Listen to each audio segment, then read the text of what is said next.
Hey there, it's Steve from SeriousKeto, and this is the Not So Serious Keto video podcast. In this episode, I'm going to talk a little bit about the channel and the website, give some updates on that, as well as throw out a ton of thank yous to a bunch of you. I'll talk about my keto-fying strategy, if that's a word. Well, strategy is a word, but if keto-fying is a word, how I choose recipes that I want to take and try and make keto versions of. And lastly, in continuing sort of a theme from the last few weeks, I'm going to talk about some annoying comments. Not trolls this time, just sort of generic types of comments. So for starters, the channel. Well, first off, the website. I'm wearing this shirt sort of in honor of what's going on with my website right now. It has not been a good week on the SeriousKeto.com website, but it clearly is a hosting sort of issue. So likely I'm going to need to migrate my entire website along with my business website, my consulting company that I've kind of put on hold, and another startup that I'm looking to create, and that's going really slowly. But I'm gonna have to migrate all of this over to a new server, hopefully soon. Hopefully the performance will be much, much better, and then I can start making better tweaks and some other exciting things that I want to do to the website. But talking about Serious Keto as a whole, back in January, I kind of drew a line in the sand and said that I've got enough money put away that I can keep paying the bills through July. And if Serious Keto doesn't become financially viable for me by then and allow me to pay the bills, not taking money out of savings, if I couldn't do that, I would have to shut the channel down and go back to working in corporate America. And things were looking really good back in January, February. The trend on the channel was really growing. If that line kept going, I was going to be at 100,000 subscribers probably by May, June. It would have been wonderful. And we were trending right in the right direction, and then the whole world kind of changed. And I probably would have had to shut things down, or at least dial way, way back in terms of content creation. I wouldn't be able to do the sort of interaction with you in the comment sections that I typically do. I would have had to just go back and get a regular type job, which is not something I really wanted to do. Fortunately, there were a number of sort of positive events that happened that just allowed me to kind of keep going and to keep this channel going at least through the end of this year. One of those things was last year I overpaid in taxes. So I had started my own consulting company and had been paying estimated tax payments, and I put in too much money, which is bad because the US government then is getting my money interest free, but it's good in that I got some money back, enough to kind of extend the life of this channel an additional month. Also, GE, my former employer, gave us the opportunity, and by us I mean former employees, the opportunity to shift our money from their underfunded pension into an IRA, which I did. Also, I'd made a number of post-tax contributions into the voluntary GE pension plan. So I was able to get enough money tax-free that this channel will be sustained through the end of the year. Now, it's not just that money that's getting me there. I've also got the money that I make from Google Ads, from YouTube, from the affiliate marketing partners that I have. I kind of poke a little bit of fun from time to time at Perfect Keto. And you know from my reviews that I'm pretty brutally honest if I don't like one of their products. But there have been a couple of those big sales that they had. There was that accidental 40% off everything sale that we had back, I think, February. And then, this 5 for 35 that we had recently. For those of you that do take advantage of those offers, I appreciate that. That really helps. So I'm excited to say that the channel's going to continue. The trajectory of late has been great. The growth rate on this channel has been about 60% month over month for the last month. If this continues, I will be so thrilled. This will be a legitimate full-time job for me. And I might even be able to get to the point that I could compensate someone to help me out, because that's the other struggle that I face with this channel is I'm a one-man operation. Not only am I the cook, I'm the photographer, I'm the video editor, I'm the web designer, I'm the accounting department, I'm public relations, I'm advertising, I'm IT. I got to do all of this on my own. And as a result, a lot of the plans that I had have come to fruition a lot more slowly, or not even yet. I really thought that I would have some sort of at least an e-cookbook out by May, but it's a challenge.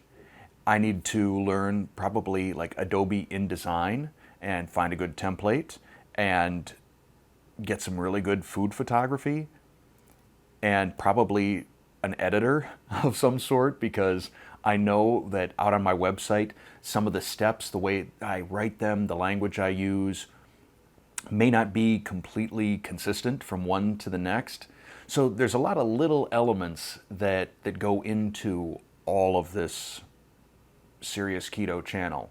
And as a result, when I get help from any of you, it absolutely means the world to me. I have had channel members who they've sent me things. They've sent me product, like here's a spice that I tried that I really liked.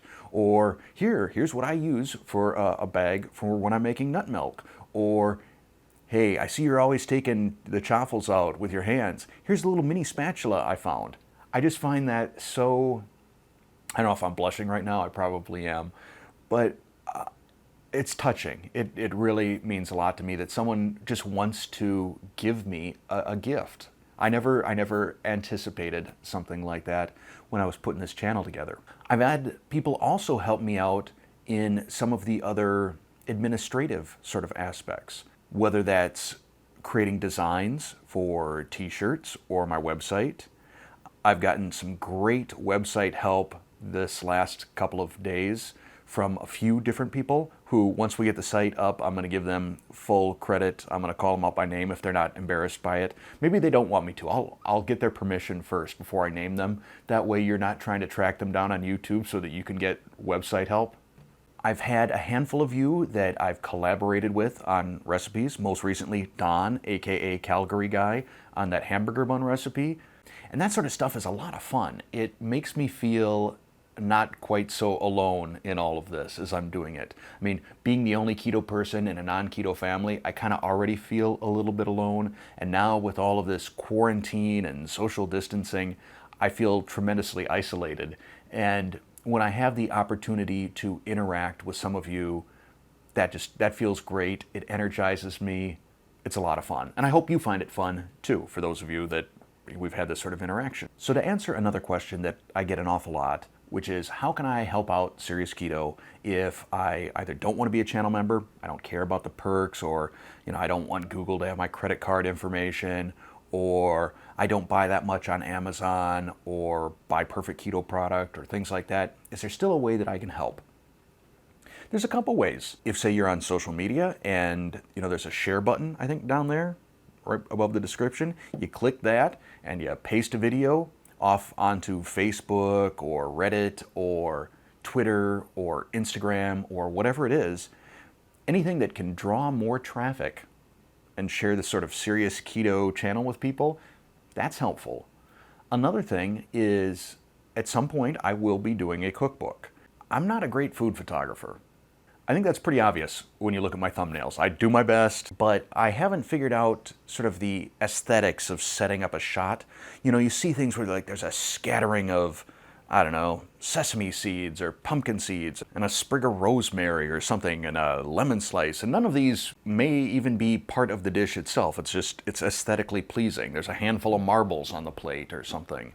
I don't know how to do that. I don't know how to composite. I'm gonna guess that's the right word. Composite a shot that way. So if you've got some skill in this and you like making my recipes, take some pictures. At some point, I'll get to the point where I'm ready to make a cookbook and I'll ask for contributions. I'll create like a Google Drive or something like that where you can upload it, and I'll make sure to give everybody photo credit. So, maybe this is a chance to show off your work a little bit. But those are just a couple of thoughts that I have on ways that if you want to help support the channel, you can. Of course, just by watching, you're supporting the channel. So as always, thank you for watching. I'll say that at the end. One of the things that I have mentioned, I'm not sure if I've mentioned it in any of my podcasts, but I know I've talked about it in my live streams. I have about 160 cookbooks that I've collected over the years.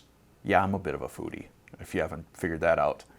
I've also collected out of a number of different magazines, Food and Wine magazine, Food Network magazine, Bon Appetit, and others, a collection of recipes, I think close to 2,000 of them, that I have in binders. I've got 2 4-inch binders of recipes. And I've gone through, I think, almost all of them, all close to 2,000 recipes, and have put them on a sort of scale of keto-fyability. And I know that's definitely not a word, but I'm going to maybe keep using it.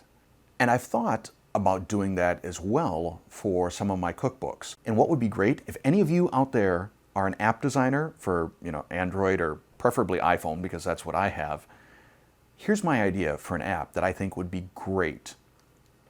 If you could take your phone and scan the barcode on the back of a cookbook, and what it would do is then create an index of all the recipes and what page they're on, and then, here's the bonus part, their keto-fyability. Now this would be sort of probably, I think, a crowdsourced thing where individuals would have to take a cookbook and go through, and I don't know if they could, with some sort of OCR software, if you could just take pictures of the table of contents and have that then incorporate into the app. But you'd have to rely on users to populate the app. I think of things sort of like Cellar Tracker for wine, where you've got users that are taking pictures, leaving reviews, things like that, and it becomes sort of a community app. I think this app, if it existed, would be super sweet. First off, if you're wondering where a given recipe is, you could just look it up in the app and it will tell you, oh, that's in Mexican Every Day by Rick Bayless, page 213. The recipes themselves would not be in the app. It would just be a way to rapidly find where recipes are. Also then, you could see the keto-fyability of a recipe. If you're out of the bookstore, like people go to bookstores anymore, but you could scan the barcode and see, oh, this is a 5 out of 10 on the keto-fyability scale. Or if you're on Amazon, you can just put in a title on your phone and see what the keto-fyability is. So if there's any app creators out there, I would love something like that. I would be happy to beta test. I'd be happy to give you my feedback. So as I would look at a recipe, it would fall into one of 4 categories. Either it was keto ready, meaning this recipe is good to go, no modifications necessary, this is already keto friendly. The next category was keto easy. These are things where one ingredient is all you needed to do to substitute in or out. Maybe it's a sweetener. That's a pretty easy putt. If it's just some sugar, we substitute some non-sugar sweetener in there. Maybe it's something like rice and we just substitute in riced cauliflower. Or maybe it's some sort of pasta and we use like shirataki noodles, if you really like those, which I don't. Maybe it's potato and we substitute in, some other root vegetable like turnip or chayote squash or something like that. So if it's 1 or 2 substitutions and it's generally an item that a keto person is going to have in his or her pantry, to me, that's keto easy. The third category is keto complicated. These are things that require 3 or more substitutions and potentially some things that you're not going to have in a standard keto pantry. They may also involve some more dirty-ish keto type of stuff to pull off a recipe. So an example of this is there's a recipe by Emerald where he does, I think it's a New Orleans Asian, what the heck was it? It's a New Orleans Asian braised pork belly. Oh, it's amazing. But there's a handful of ingredients in there, including brown sugar, pineapple juice. Seems to me there was at least 1 more that you'd need to substitute out. For pineapple juice, and it's a pretty key element to this particular pork belly, your options are like a Skinny Girl pineapple syrup or some other brand. I forget which brand I bought. Or maybe you use some high C sugar-free fruit drink and kind of create your own. But I think in some of those, especially those sweet syrups and or powders, you're looking at sucralose, which some people frown upon. I'm not an enemy of sucralose, but some people are concerned about the effects that it can have on the gut biome, at least in mice. Some of the syrups have maltitol, which on the scale of glycemic index is getting awfully close to sugar. So in terms of a non-sugar substitute, probably not the best. And then there's other things, if you're looking at certain types of thickeners or something that might create a starchy sort of behavior, you start getting into the ingredients that people may not normally have in their pantry, unless they're sort of a hardcore, foodie keto cook. So those sort of recipes I categorize as keto complicated. 3 or more substitutions, and potentially some things that you do not have in your keto pantry. The final category is the straight up keto no-go. These are recipes where a core ingredient is just not going to be keto. You may have something like a mango salad. There's nothing you can do there. There's not a substitute that you can, at least as far as I know, that I can put in place of mango. A lot of the recipes that really are baking sort of recipes, you get to a point where you would have to change them so much that it doesn't even resemble the original recipe. You could create a keto version of it, but you can't really keto-fy that recipe. So a lot of cookies and baked goods fall into that category. So if I were to score a cookbook or magazine, I think the way I would do it is if it's keto ready or keto easy, that gets full credit as a keto recipe. If it's keto complicated, it gets 50% credit. And if it's a no-go, it gets 0 points credit. So you would sum up all of the credit across the recipes, divide by the quantity of recipes, and then you would get your Ketability score as a percentage. So one of the things that we could potentially do as part of the weekly podcast, whether it's every week or every other week, I could take one of my cookbooks and give it a Ketofyability score. I won't go recipe by recipe, but maybe I'll talk about some of the highlights and I'll say, this particular book, very Ketofyable, highly recommended. Let me know if that's something you'd be interested down in the comments. And if you are, then maybe I can list out some of the cookbooks that I have. I think actually if you go to my Amazon store link, I've put most of my cookbooks into that, the ones that I own already, so you can go check them out, maybe make some requests. In last week's podcast, I shared a couple of comments that I had gotten across a couple of my videos that were especially noteworthy for their ignorance, I guess, misunderstanding of the keto diet, perhaps, and just amusing enough that I felt I should share them. I haven't had any winners like that this week. What I do, though, get are some sort of like buckets of comments. So categories that comments fall into that just, I read them and I really feel kind of disinclined to reply just by the nature of their comments. So at this point, I'm going to kind of ignore comments that fall into the following buckets. The first bucket has to do with punctuation, and there's a couple of different categories in this. First, there is the 0 punctuation category. In fact, it's no capitalization, no punctuation, and very oftentimes just a wall of text, no paragraph breaks. It's impossible to read these things for me. I don't know what's going on. Are you asking me a question? Are you telling me something? What does this mean? I know in some instances it could be someone for whom English is not their first language, and if I get that sort of vibe, I'll try my best to discern what the question is so that I can answer it. But in other situations, it kind of just seems like the ramblings of the Unabomber or something. So I tend not to reply to those. Then there are the hyperpunctuation people, the ones that every sentence has an exclamation point, or not just 1 exclamation point, but 3 exclamation points. Or if there's a question, it's 3 question marks after the question. Let me tell you, your question or statement doesn't get any stronger with additional exclamation points or question marks. Just kind of makes you look a little spazzy on the keyboard. And this can be further exacerbated when somebody doesn't really phrase something like a question, but then still puts a bunch of question marks after it. So there'll be something like, almond flour, question mark, question mark, question mark. Yeah? Almond flour? I don't know. I'm not sure what you're trying to get at. Sort of a common thing also with that is people will say macros, question mark, question mark, question mark, or total carbs, question mark, question mark, question mark. I always include the recipe with the macros down in the description below. There's a link to my website. And it would be one thing if I were sending you off to one of those typical cooking websites where you have to read pages and pages and pages of text on how someone first discovered the chaffle and all of that. And then there's pop-ups and subscribe to my newsletter and all of this silliness. I don't have that on my website. It's nice. It's clean. It's easy. Go take a look at the website. Oh, and on the subject of macros, when I list them, it's per serving, because I get that question a lot. So check out the website, except for right now because it's not behaving all that well. Then you get the people that use "you lost me at." I don't know how I can be more clear about this.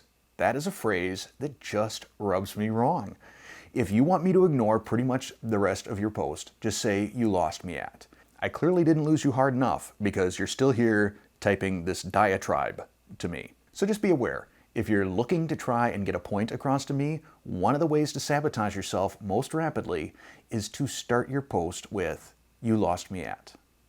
Another comment I get at least a few times on every recipe is the person who feels obligated to tell me that they're not going to make this recipe. Maybe they think it's too much work, maybe they think they don't like an ingredient, whatever it is. But I don't know why you gotta tell me that you're not gonna make it. If you're not gonna make it, just don't make it. It's sort of a waste of energy, I think, on your behalf to let me know that you're not gonna make it, and then spend a paragraph explaining why you're not gonna make it.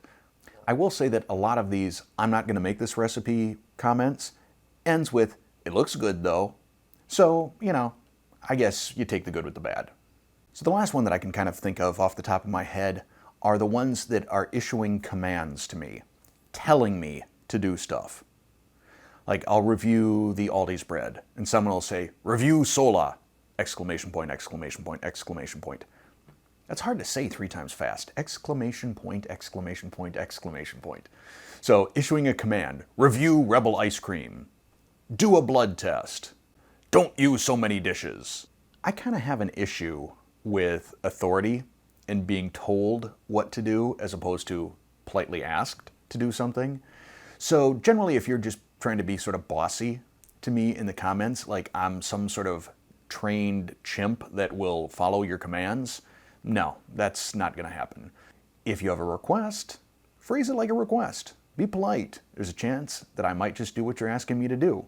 I might not, but I'm certainly not going to do it if you issue it as a command to me. It's just sort of my personality. So I think that's sort of it for that segment on comments. In future podcasts, if I get an especially good comment that I want to share, or bad comment that I want to share, I'll throw that into the podcast. Additionally, at some point, I'm going to cover my thoughts on a few different personality types that tend to comment. Namely, vegans, keto police. There's probably a couple other categories that'll come up. And just sort of share my thoughts, perhaps poke a little fun at them. One final thing that popped into my mind before we close out this podcast.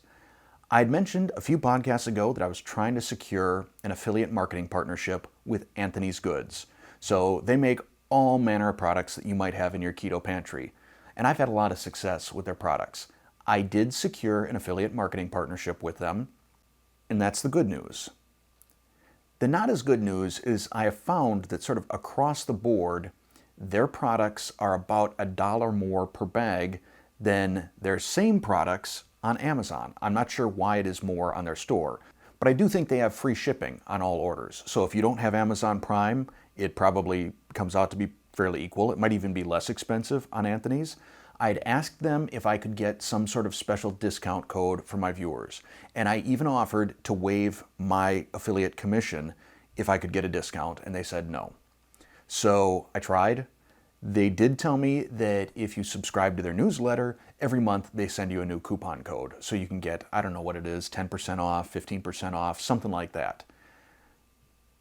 My question to you is, are you willing to pay $1 more and sign up for a newsletter to get a coupon for the sake of purchasing direct from Anthony's as opposed to purchasing from Amazon? If you're not, I won't bother creating links within the description to products that I use from Anthony's or their store or anything like that. But if it's something you do think you would use and you would prefer to use over Amazon, then I will start linking to their products in my descriptions. So that's it for this, my 21st video podcast. Thanks for watching or listening.